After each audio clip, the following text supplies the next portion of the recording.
तो आज की वीडियो में हम बात करते हैं ओमेगा 3 फिश ऑयल कैप्सूल्स के बारे में। यहाँ पे मैंने टाटा 1 mg का ब्रांड लिया है। आप कोई भी ब्रांड ले सकते हो, जैसे स्विस वेलनेस का ब्रांड हो गया, वो बहुत अच्छा ब्रांड है, या फिर as per your doctors prescription आप जा सकते हो।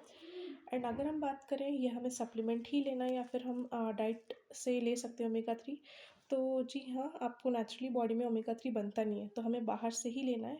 जैसे नेचुरल फूड सोर्सेस हो गए, salmon fish, flax seeds, egg yolk, avocado, soya beans या फिर वाइल्ड राइस, इन सब से भी आपको मिल सकता है। या फिर जैसे सप्लीमेंट्स हो गए, सप्लीमेंट्स आपको लेना इसलिए इम्पॉर्टेंट है बिकॉज जैसे कम एज में ही किसी को रिंकल्स आना स्टार्ट हो जाते हैं, या फिर हेयर फॉल हो जाता है, या फिर जॉइंट पेन्स हो गया, हार्ट हेल्थ ठीक नहीं रहती है, तो इन सब के लिए ओमेगा 3 बहुत इंपॉर्टेंट है। एंड स्टडी शो करती है जो भी ओमेगा 3 फिश ऑयल का सप्लीमेंट लेता है उसका HDL गुड कोलेस्ट्रॉल लेवल बढ़ जाता है, एंड ट्राइग्लिसराइड वो कम हो जाता है। ट्राइग्लिसराइड बैड कोलेस्ट्रॉल है।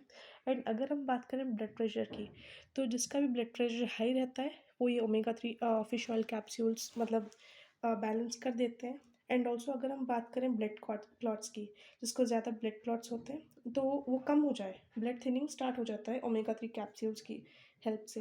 एंड अगर हम बात करें ज़्यादा ओल्ड एज पीपल की, तो जिसको भी हार्ट हेल्थ का इशू रहता है, जिसको भी जॉइंट पेन्स का इशू रहता है, आप देखोगे धीरे धीरे जैसे ही उन्होंने ये 1 मंथ का कोर्स लिया, 2 मंथ का कोर्स लिया, धीरे धीरे रिजल्ट शो होते जाएंगे। जैसे इसमें आप देख सकते हो 60 कैप्सूल्स है, एक लेना है आपको पर डे, तो ये आपको लंच के बाद लेना है, पोस्ट लंच।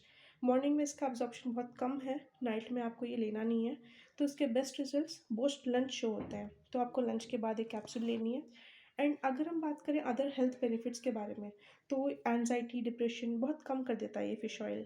एंड अगर हम बात करें PCOS पेशेंट्स के बारे में, तो PCOD में बहुत हेल्पफुल रहता है। ये प्रेग्नेंट वुमेन को भी दी जाती है, एंड जो कंसीव करने के लिए ट्राई कर रहे हैं, बहुत सालों से कंसीव नहीं हो पा रहे हैं, तो उन्हें भी ये सप्लीमेंट ऐड करा दी जाती है। बिकॉज ओमेगा 3 हमारे बॉडी में इम्पॉर्टेंट फूड सोर्स है। अगर हम ओमेगा 3 इंक्लूड नहीं करेंगे तो PCOS पेशेंट्स में जैसे हेयर फॉल की कमी हो, हेयर फॉल का समस्या हो गया, या फिर कंसंट्रेट करने में जिसको प्रॉब्लम होती है, या फिर इरेगुलर पीरियड्स है, तो उनको ये बहुत हेल्पफुल रहता है। धीरे धीरे पीरियड्स रेगुलर होते जाएंगे, कंसंट्रेशन की प्रॉब्लम सॉल्व हो जाएगी। एंड अगर हम देखें ओव्यूलेशन, ओव्यूलेशन भी ठीक समय पे होता नहीं है PCOS पेशेंट्स में, तो अगर हम ओमेगा 3 सप्लीमेंट इंक्लूड करेंगे तो ब्लड थिनिंग स्टार्ट हो जाता है, जिससे पीरियड्स भी रेगुलर आ जाएंगे। एंड जिसको ज़्यादा से ज़्यादा क्लॉट्स आते हैं PCOD पेशेंट्स में, उन्हें भी ये हेल्पफुल होता है। तो अगर हम देखें बहुत सारे हेल्थ बेनिफिट्स हैं, तो हमें ज़रूर से ये हमारे